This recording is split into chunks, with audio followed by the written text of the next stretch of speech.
پشتون ټایم یوټیوب چینل کې مو په سلامونو هرکلی کوم. د یو هلاک او د تر د لور یې نوی ویډیو راغله. دوستانو که غواړئ چې همدا ویډیو ګورئ او په اړه یې هم پوه شئ نو ویډیو تر اخره وګورئ.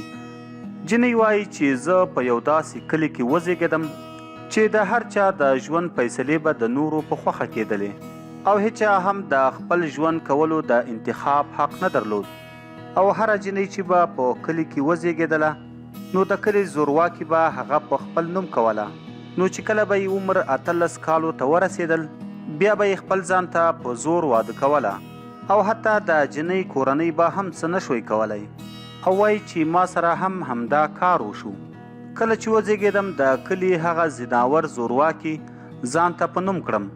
کله چې 18 کلنه شوم نو سمدستي هغه خلک ما پسې راغلل او دا واده کولو تیاری یې شروع کړ او د نورو نجونو په څیر زما واده هم زما د خوښې په خلاف و.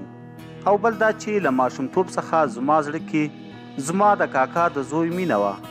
موږ له یو بل سره ډیره مینه کوله او یو بل ته ډیر ګران وو.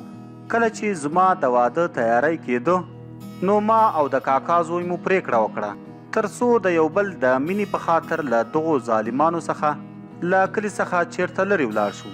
نو همغه و چې موږ دواړه د خپل مور او پلار او د کورنۍ په خوښه په نیمه شپه له خپل کوره ووتو او له خپل کلي څخه ډیر لرې ولاړو.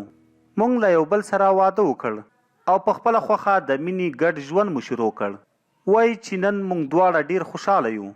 خو همدا یو ډار مې تل په زړه کې وي، هغه دا چې هغه زورور زناور خو به زموږ کورنۍ ته څه نقصان نه وي رسولی. د الله جل جلاله څخه غواړم چې زما کورنۍ سلامته وي. دوستانو دا وه نننۍ ویډیو چې د هلاک او د تر د لور په اړه یې وه. امید ده چې ویډیو به مو خوښه شوې وي. د نورو داسې تازه او معلوماتي ویډیوګانو دپاره پشتون ټایم یوټیوب چینل همدا اوس سبسکرایب کړئ. تر بلې ویډیو مو په لوی او بخښونکي رب سپارم. د لوی الله په امان.